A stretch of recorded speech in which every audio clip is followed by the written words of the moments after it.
then say to thee, you are my friend. Carry me like you are my brother. Love me like a mother. Will you be there?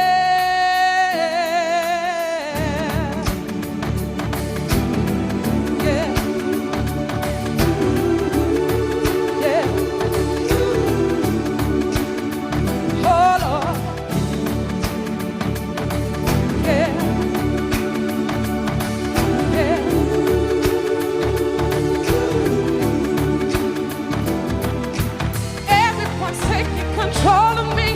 Seems like the world got rolled for me. I'm so confused. Will you show to me? You'll be there for me and care enough to bear me. Hold me and lonely. Show me something and boldly. Yeah, carry me there. Yeah, lead me, love me and feed me, free me, kiss me and free me, free me.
In our darkest hour, in my deepest despair, will you still care? Will you be there?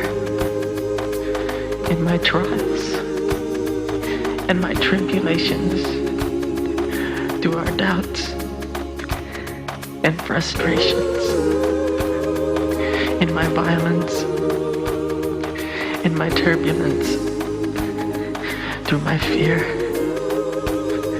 and my confessions, in my anguish and my pains, through my joy and my sorrow, in the promise of another tomorrow. I'll never let you part, for you're always in my heart.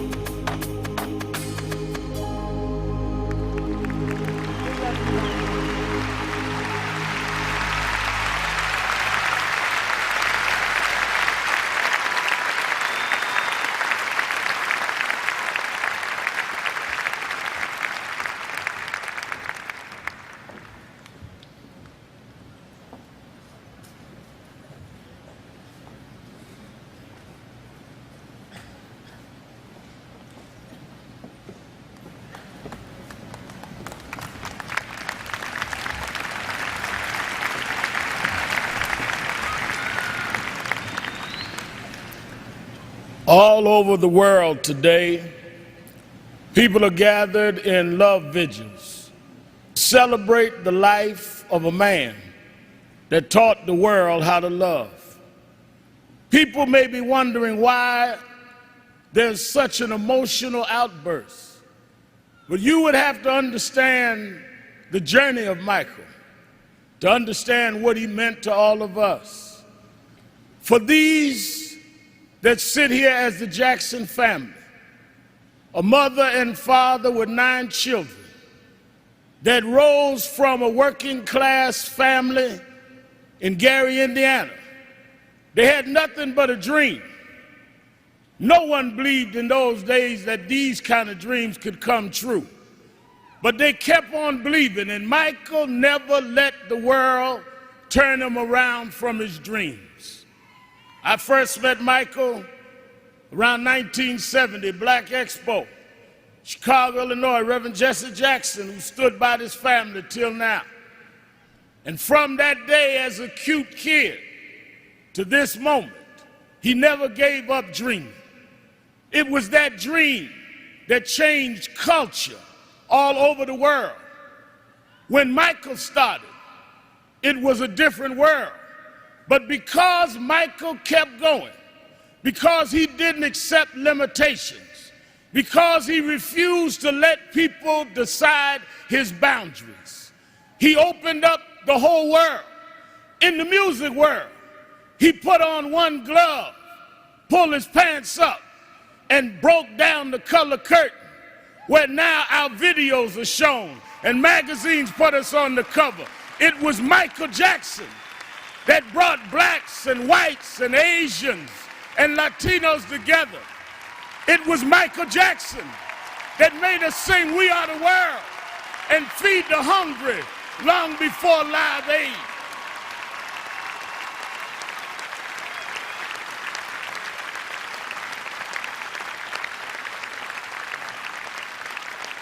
Because Michael Jackson kept going, he created a comfort level where people that felt they were separate became interconnected with his music.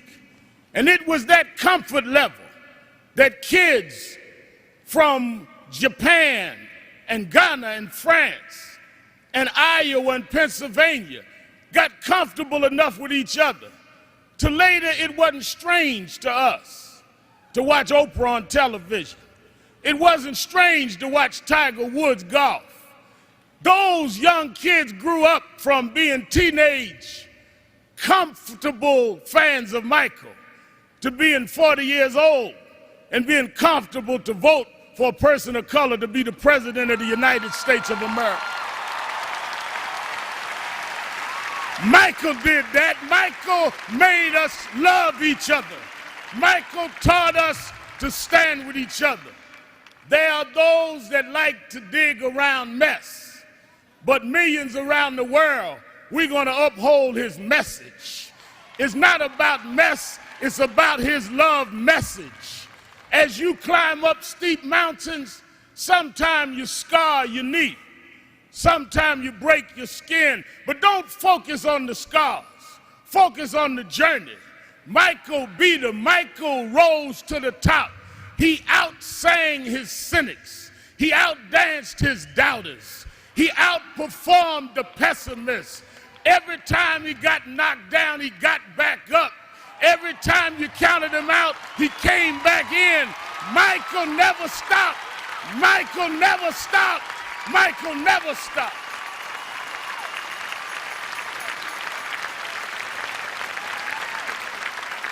I want to say to Mrs. Jackson and Joe Jackson, his sisters and brothers, we thank you for giving us someone that taught us love, someone that taught us hope.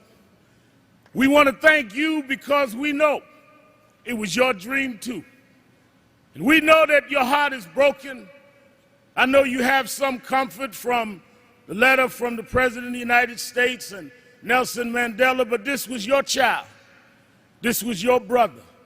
This was your cousin. Nothing will fill your heart's loss. But I hope the love that people are showing will make you know he didn't live in vain. And I want his 3 children to know, wasn't nothing strange about your daddy. It was strange what your daddy had to deal with. But he dealt with it.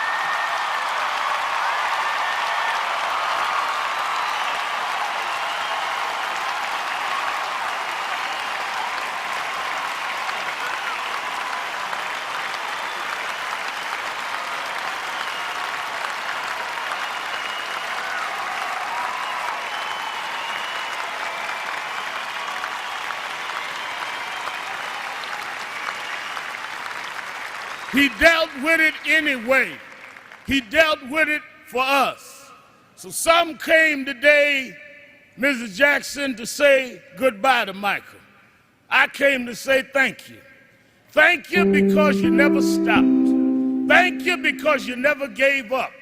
Thank you because you never gave out. Thank you because you tore down our divisions. Thank you because you eradicated barriers. Thank you because you gave us hope. Thank you, Michael. Thank you, Michael. Thank you, Michael.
Michael was one of a kind.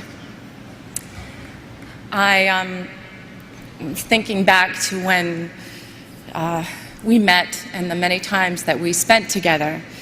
And whenever we were out together and there would be a picture taken, there would be a caption of some kind. And the caption usually said something like an odd couple or an unlikely pair. But to us, it was the most natural and easiest of friendships. I was 13 when we met, and from that day on, our friendship grew. Michael always knew that he could count on me to support him or be his date, and that we would have fun no matter where we were. We had a bond. And maybe it was because we both understood what it was like to be in the spotlight from a very, very young age. I used to tease him and I'd say, you know, I started when I was 11 months old. You're a slacker. You were what, 5? Both of us needed to be adults very early. But when we were together, we were 2 little kids having fun. We never collaborated together. We never performed together or danced on the same stage, although he did try in vain one night to unsuccessfully teach me the moonwalk. And he just basically just shook his head and crossed his arms at my attempt. We never filmed a video or recorded a song, but what we did do was laugh. It was always a competition to see who could make the other one laugh more or be sillier. Michael loved to laugh. His heart would just burst out of him when he was laughing. He adored it when I did silly imitations or told him stories about my life. MJ's laugh was the sweetest and purest laugh of anyone's I had ever known.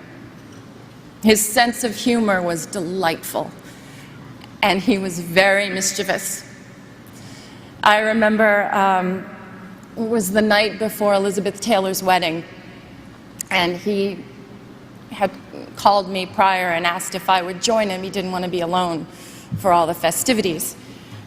And it was the night before the big day, and Michael and I tried to sneak in to get the first peek of the dress. And we were just giggling like crazy, and we almost passed out in hysterics when we realized that Elizabeth was actually asleep in the bed. We thought she was in an entirely different room. And we had to laugh and sneak out. Then at the point of the wedding, when there was the first dance, basically we had to joke that we were the mother and father of the bride. Yes, it may have seemed very odd to the outside, but we made it fun and we made it real. When he started wearing the glove, I was like, what's up with the glove? I was like, look, if you're gonna hold my hand, it better be the non-gloved one, because sequins really hurt me. He would dig in. He'd just shake his head and he would just smile. He loved to be teased. Seeing him smile made you feel like everything was going to be all right. To the outside world, Michael was a genius with unchallenged ability. To the people who were lucky enough to know him personally, he was caring and funny, honest, pure, non-jaded, and he was a lover of life. He cared so deeply for his family and his friends and his fans.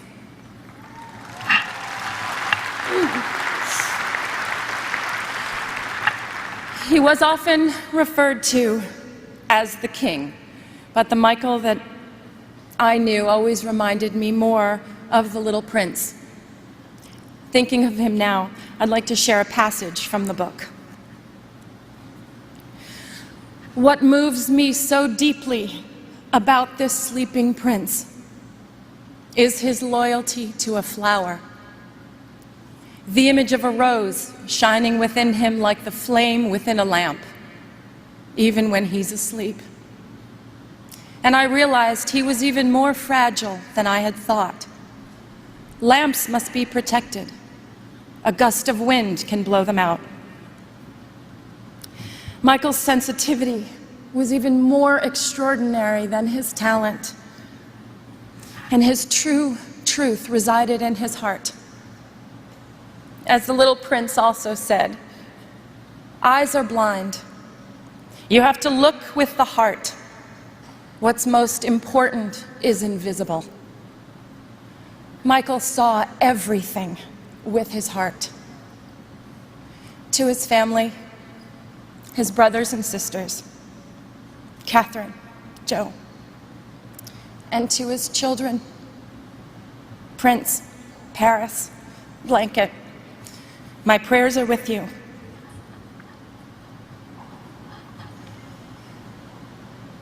Michael's favorite song was not one of the countless masterpieces that he gave us, but it was a song that Charlie Chaplin wrote for the movie Modern Times. It's called Smile. And there's a line in the song that says, "Smile though your heart is aching." Today, although our hearts are aching, we need to look up where he is undoubtedly perched in a crescent moon, and we need to smile.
Smile, though your heart is aching.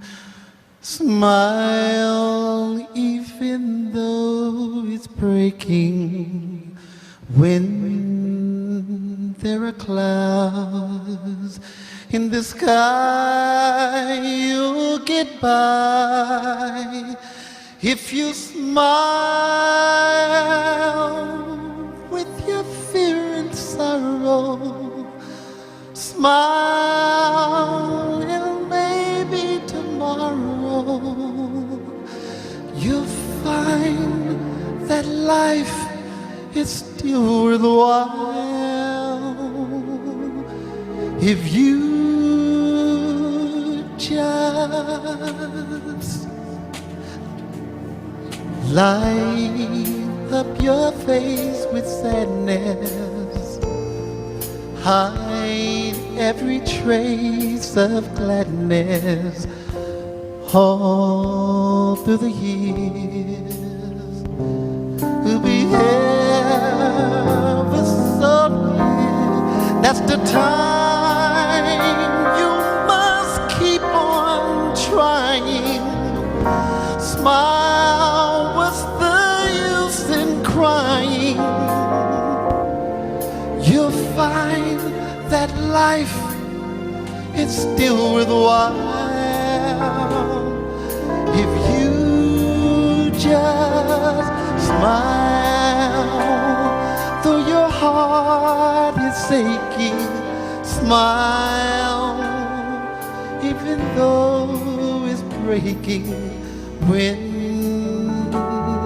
there are clouds in the sky, you'll get by.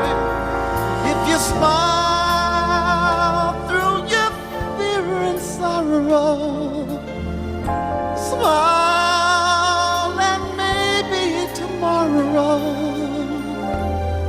you'll find that life is still worthwhile if you just smile. La la la.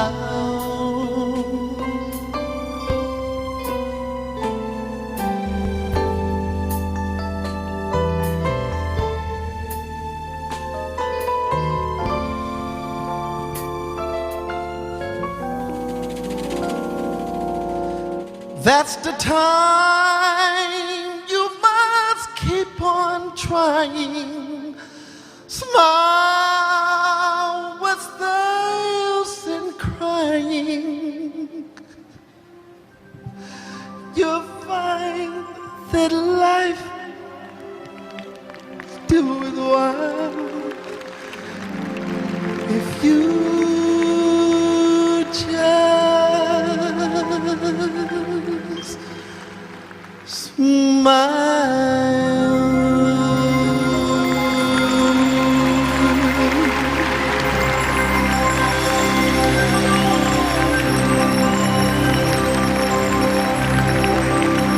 I love you, Michael.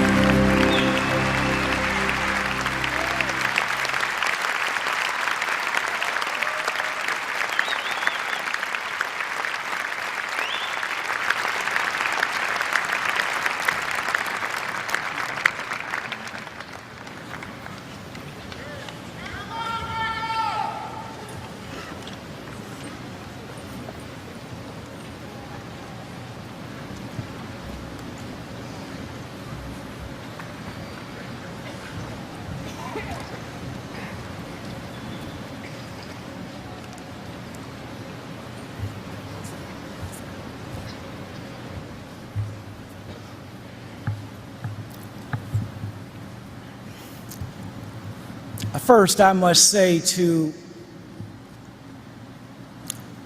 Mrs. Catherine Jackson, Mr. Joseph Jackson, the children of Michael Jackson, to Michael Jackson's brothers and sisters and the entire Jackson family, our prayers and condolences are constantly with you.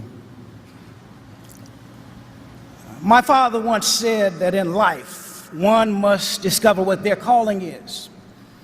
And when they do, they must do their jobs so well that the living, the dead, or the unborn could do them no better. He constantly challenged us to become our best by stating that if you cannot be a pine on the top of the hill, why, just be a shrub in the valley, but be the best little shrub on the side of the road. Be a bush if you cannot be a tree. If you cannot be the highway, just be a trail. If you cannot be the sun, just be a star, for it isn't by size that you win or you fail. You've got to be the best of what you are. Michael Jackson was truly the best of what he was.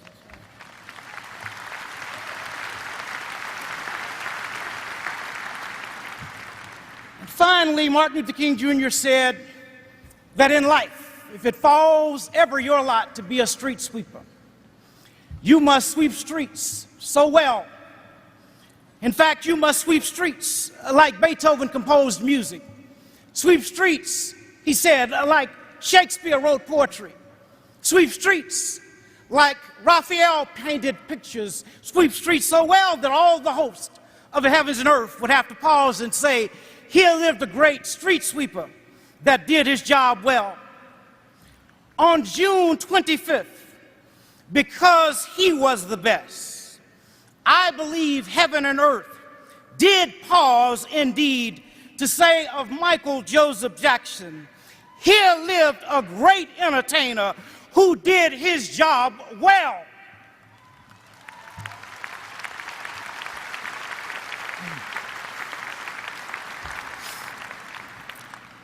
To the Jackson family, being a part of a world-renowned family who has also experienced a sudden death on more than one occasion, my prayer is that no one and nothing, public or private, fact or fiction, true or rumored, will separate you from the love of God, which is in Christ Jesus. Because ultimately, at the end of the day, it is only God's love that will anchor you, sustain you, and move you to a higher ground, far above the noise of life. There, you will find the peace, comfort, and joy to move forward to advance Michael's legacy. And for all of us, it is apparent that, like our father and mother, Martin and Coretta King, Michael's life and work was inspired by the love of God. Throughout the ages, few are chosen from amongst us to use their gifts and talents to demonstrate God's love in an effort to bring the world together in true sister and brotherhood. Michael was such a one.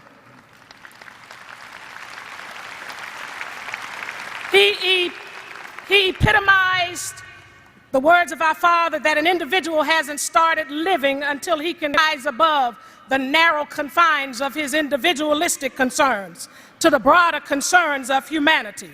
Michael was always concerned with others, with humanity. And I want the world to know that despite being embroiled in accusations and persecution, as a humanitarian, he thought it not robbery to concern himself with this world, with one of this world's other greatest humanitarians, our mother, during her illness just 3 months before her death.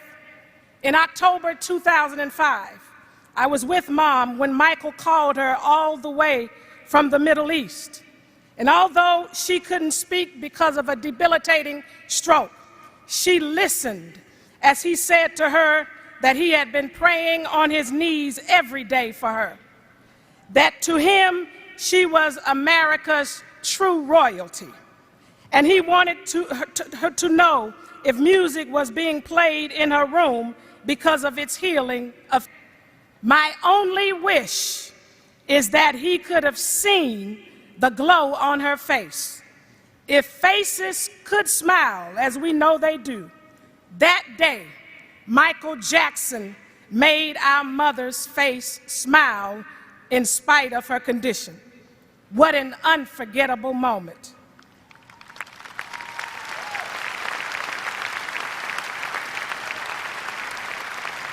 He was such a thoughtful and selfless man, full of the unconditional love of God and good works that touched and changed lives. He was indeed a shining light. Like our father Martin, and in remembrance of Michael, may we all be inspired to go and let our lights shine. Rest in peace, our brother Michael.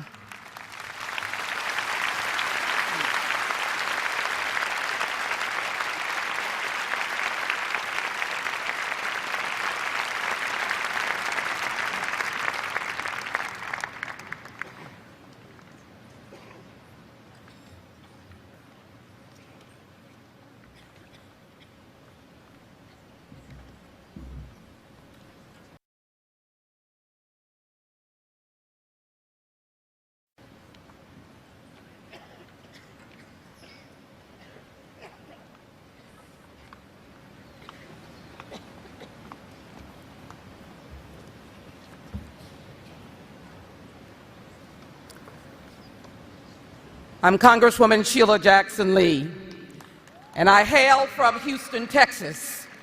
But I come to you on behalf of the many members of the United States House of Representatives.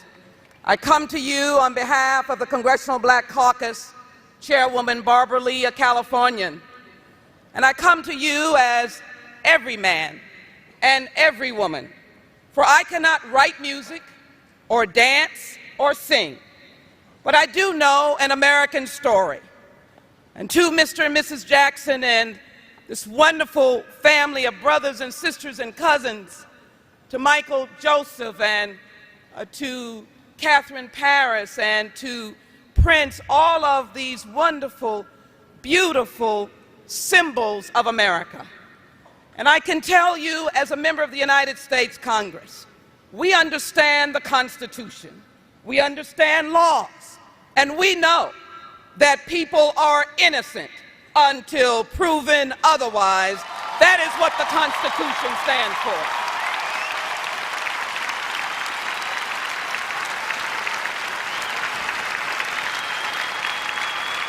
So I mourn today. I come to thank you. For many people don't understand the hearts of entertainers. They don't know how big their hearts are. They don't know how they heal the world on behalf of America. When we're at war, our icons like Michael sing about healing the world. And so he called us into public service. It did not matter whether we were black or white. He even told us to beat it, beat the violence, and look at yourself in the mirror, because it meant that if you were going to make a difference, look at the man or woman in the mirror. I come to you today to say thank you.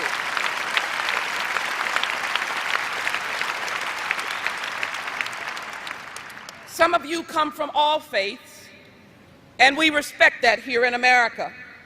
But there is a story whose theme is so symbolic of this young and beautiful man. I love the story of the Good Samaritan because it talks about those who walk by the diminished, the devastated, and the poor. This was a broken and beaten man laying along a road. No one stopped, but someone called the Samaritan. It could be in any faith. It's all about charity and love. And I call Michael Jackson the Good Samaritan.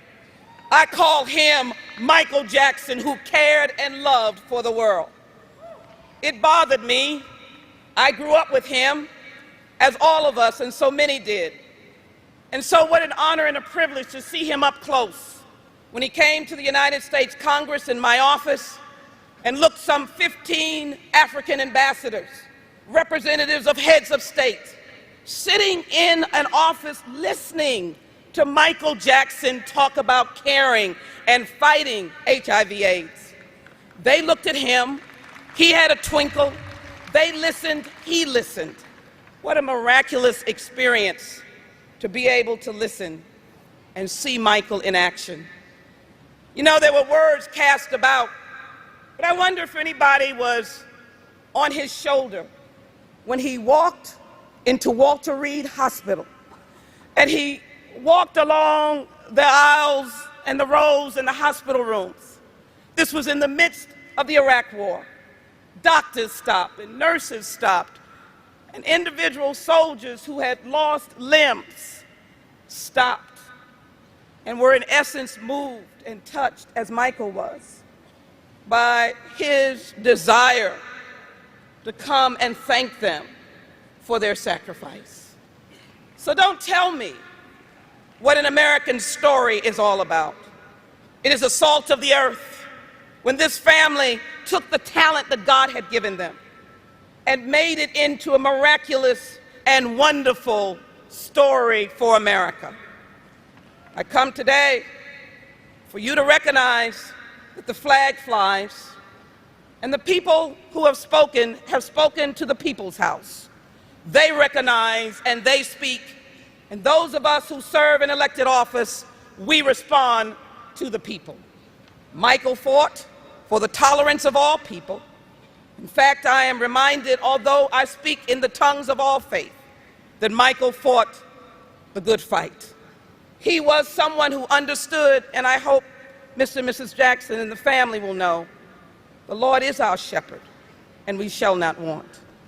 Michael Jackson, you've got to know his story, and it has not been told by all of what you have heard. He was someone who understood. If he was burned, he built a burn unit. If a hospital needed beds, he built those beds. If they needed money for developing countries, Michael gave. If he was in Namibia, he went to orphanages. Michael never stopped giving, and he touched those whose lives could be reconstructed because the king, yes, the king stopped and said, I care about you.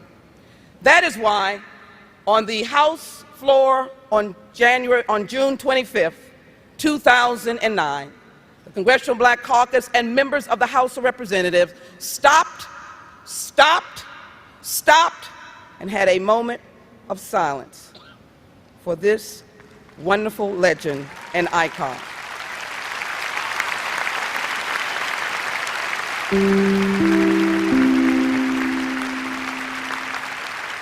And so to the family, let me simply come as someone that wishes she was long lost, Sheila Jackson Lee, but I'll keep looking and seeing, but coming to say to you that America appreciates and thanks you for Michael Jackson's life.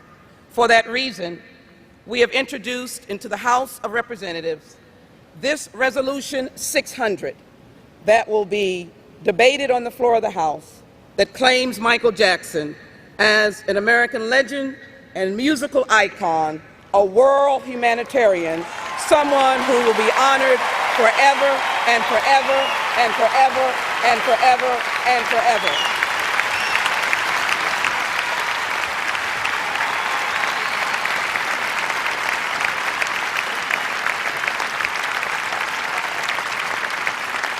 We are the world, and we are better because Michael Joseph Jackson lived.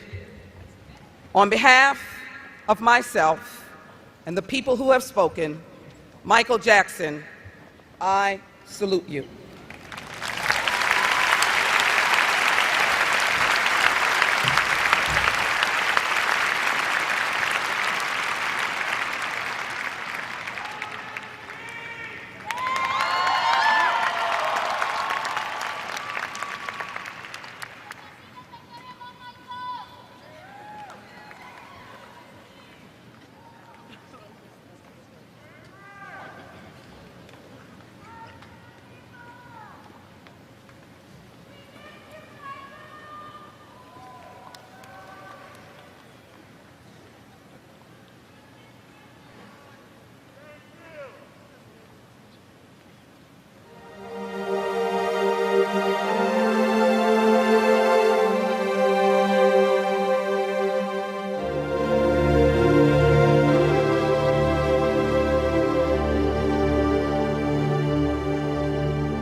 We love you, Michael.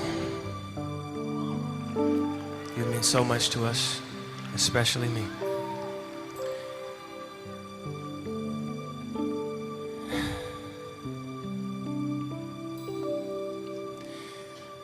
Like a comet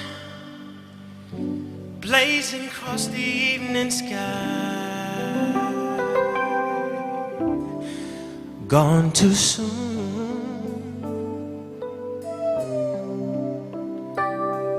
Like a rainbow fading in a twinkling eye, gone too soon.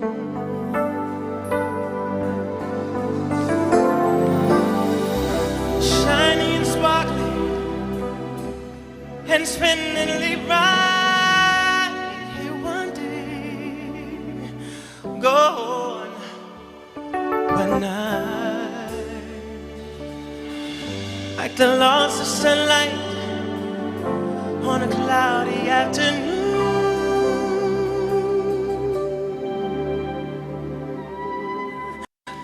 too soon.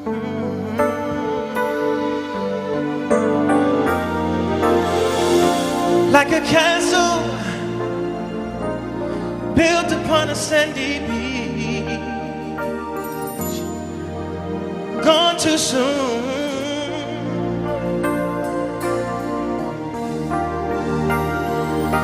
Like a perfect flower that is just beyond your reach, gone too soon.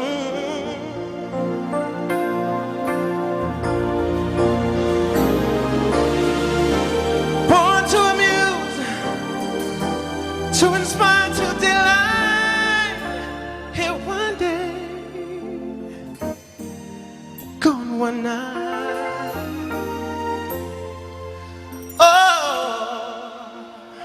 Like the sunset dying from the rising moon,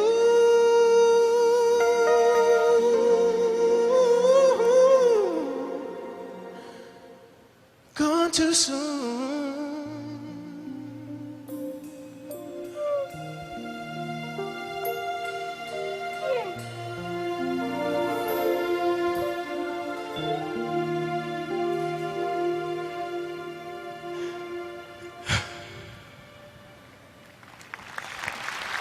Gone too soon.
There comes a time when we heed a certain call, when the world must stand together as one. There are people dying. It's time to lend a hand to life, the greatest gift of all. We can't go on pretending day by day that someone somewhere will soon make a change, make a change. We are all a part of God's great big family, and the truth, you know, love is all we need. We are the world, we are the children, we are the ones who make a brighter day, so let's start giving. There's a choice we're making, we're saving our own lives. It's true, we'll make a better day, just you and me.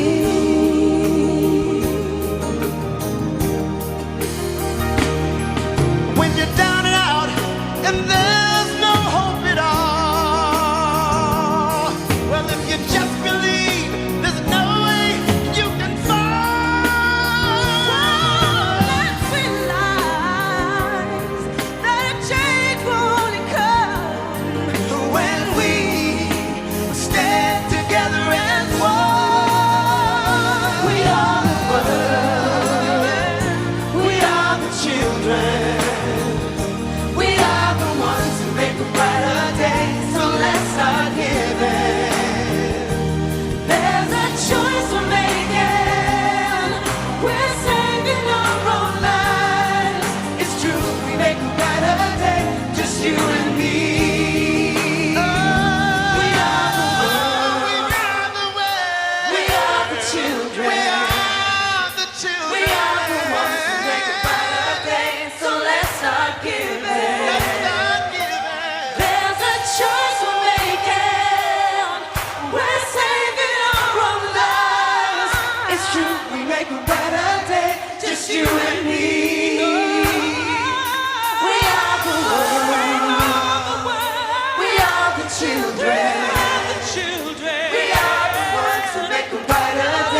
you, we make a better day, just you and me.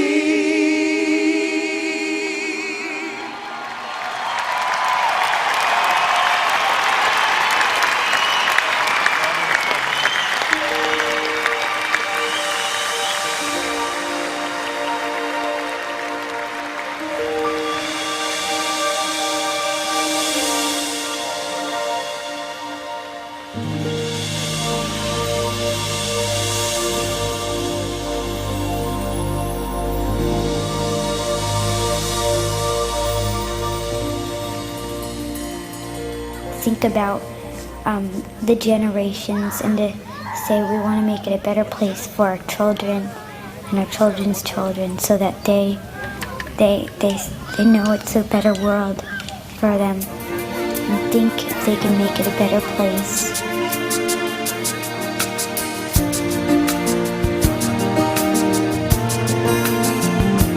There's a place in your heart, and I know that it is love. And this place can be much brighter than tomorrow. And if you really try, you'll find there's no need to cry. In this place, you feel there's no hurt or sorrow. There are ways to get there if you cared enough for the living. Make a little space, make a better place. Heal the world, make it a better place for you and for me and the entire human race. There are people dying. If you care enough for the living, make a better place for you and for me.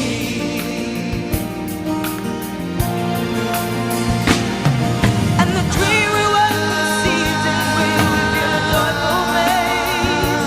And the world we once believed in will shine again in grace. Then why do we keep straying light when this earth crucifies soul? Though it's plain to see this world is heavenly, we God's glory, we can fly so high. Let our spirits never die. In my heart, I feel you are all my brothers. Create a world with no fear. Together we'll cry happy tears. See the nations turn their swords into plowshares. We can really gather if you cared enough for the living. Make a little space, make a better place. Make it a better place for you and for me and the entire human race. There are people dying. If you care enough for the living,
musical conclusion. Crescendo of the service, as you see. Wide shot the interior of the Staples Center. Behind us here in Los Angeles, Lester Holt along with us. Lester, we're kind of, the schedule's been, was not put out in advance of this program, so we've been just taking the various speakers and acts as they come, as everyone's now mingling on the stage. Family, friends, some of the guest entertainers. On behalf of my family, myself, fans, friends, nieces, nephews, sisters, brothers, I would like to thank everyone for coming out. As you know, I'm lost for words. I was his voice and his backbone. I had his back, so did the family. But we thank you. That's all I can say. We thank you very much.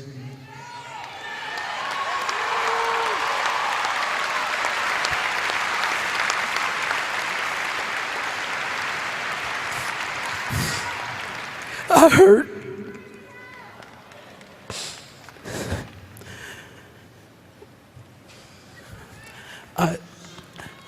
I stand here trying to find words of comfort, solace, trying to understand why the Lord has taken our brother to return home from such a short visit here on earth. Michael, when you left us, a part of me went with you. And a part of you will live forever within me, but also a part of you will live forever within all of us. Michael, I would treasure the good times, the fun we had, singing, dancing, laughing. I can remember when we used to come home from school and we would grab a quick bite to eat and we'd try to watch the Three Stooges, as much of it as possible before Mother would come in and say it's time to go to the recording studio. I also, Michael, remember a time when I went into the record store and there was this man purchasing a lot of CDs, and he would go and grab another batch of CDs. He was an older gentleman. He had short afro, butt crooked teeth, and his clothes were rumpled. I walked up behind him and said, "Michael, what are you doing in this store?" He turned to me and said, "Marlon, how did you know it was me?" I told him, "You're my brother. I can spot you anywhere, regardless of your makeup. I know your walk, I know your body language, and those shoes did not help." Michael wore the same shoes wherever we went. But I guess that was his way of trying to experience what we take for granted. We would never understand what he endured. Not being able to walk across the street without a crowd gathering around him. Being judged, ridiculed. How much pain can one take? Maybe now, Michael, they will leave you alone.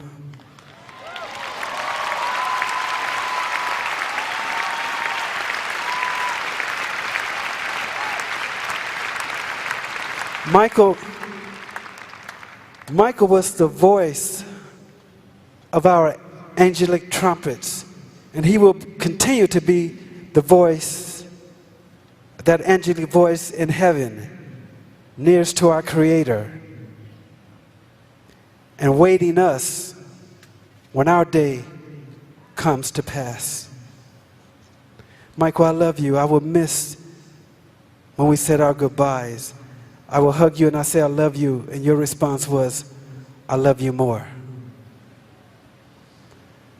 You know, the Lord has a purpose for everything, and sometimes we just can't see it or understand it. but it will be made clear to us when we reach that ultimate reward of being in his presence. And Michael, you're there. You're right there. You have finished your work here on earth, and the Lord has called for you to come home with him. So I thank you, Michael. I thank you for all the smiles that you've placed in many people's hearts. And I thank you for everything that you've done for others across this globe in the Lord's name. And I have one request, Michael, one request. I would like for you to give our brother, my twin brother, Brandon, a hug for me. I love you, Michael, and I'll miss you.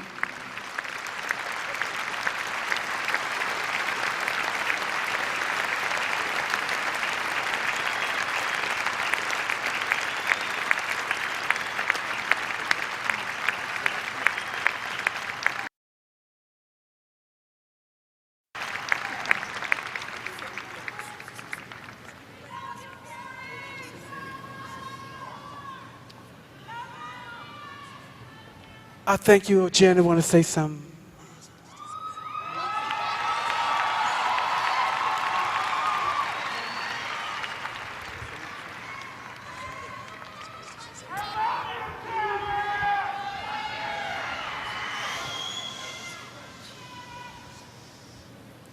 I just wanted to say, speak up, sweetheart, speak up. Get close. Ever since I was born, Daddy has been the best father you could ever imagine.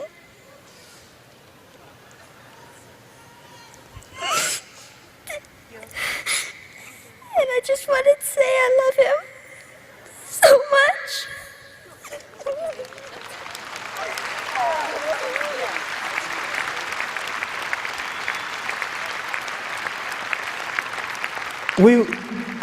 We want to thank you all for loving my brother and supporting our family. Thank you and good night.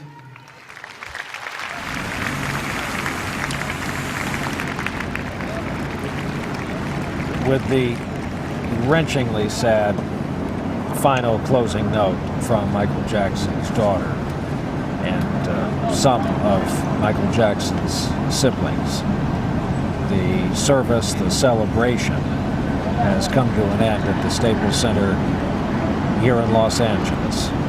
As the performers and family leave the stage now after a combination of music and remembrances and some sermons and some politics and some meant for private, some for public consumption. Lester Holt has been here watching with us as the casket is wheeled out of the arena. Lester, interesting program. Interesting program, and watching his daughter in those last few moments, if nothing about this got you, if you didn't care a thing about Michael Jackson, all of us can relate and understand the grief of a little girl who has lost her father. Clearly the most moving moment. You know, it was a respectful, entertaining, but not over-the-top show that we've just experienced here, and we've seen Michael Jackson and how he touched people in different ways. I think in many ways, Brooke Shields probably humanized him in a way that no one else did. If you just want to talk about just the person, talking about how they laughed together and how they each related to being very young when they were suddenly cast in the limelight. To hear a star like Smokey Robinson talk about a 10-year-old kid who took one of his songs and made it his own, that's pretty dramatic. To see a 12-year-old boy, Shaheen Jaffargoli, the finalist in Britain's Got Talent, this kid to come out who, in his short lifetime, doesn't remember a lot of Michael Jackson's story, but obviously inspired by it, and to come on, and Michael had wanted him and chosen him to be part of his show in London, and now this little boy comes to America. You saw how Michael touched across generations and how people reflected on his life here in so many different ways. It was interesting. There was the kind of media criticism and public criticism of Michael Jackson was more than just noted in several of the remarks. I wrote down Al Sharpton's comment that got the most boisterous applause. He was stopped by a standing ovation when he said, wasn't nothing strange about your daddy. What was strange was what he had to put up with. Congresswoman Sheila Jackson Lee later said people are innocent until proven otherwise under the United States Constitution. Big applause then. All of it noting the aspects of Michael Jackson's life aside from the music that you and I were talking about. You heard his brother a moment ago, Marlon, talking about maybe they'll leave him alone. Now, there was clearly a sense of casting Michael Jackson as somewhat of a victim, and that'll be for everyone out there to judge whether in fact that's the case, but clearly that was one of the underlying themes of this. This was a huge kind of lottery today, just being able to attend. So many people applied for tickets. A scant few thousand compared to that applicant pool got into the arena. NBC's Lee Cowan was inside for all of it. Lee, I understand.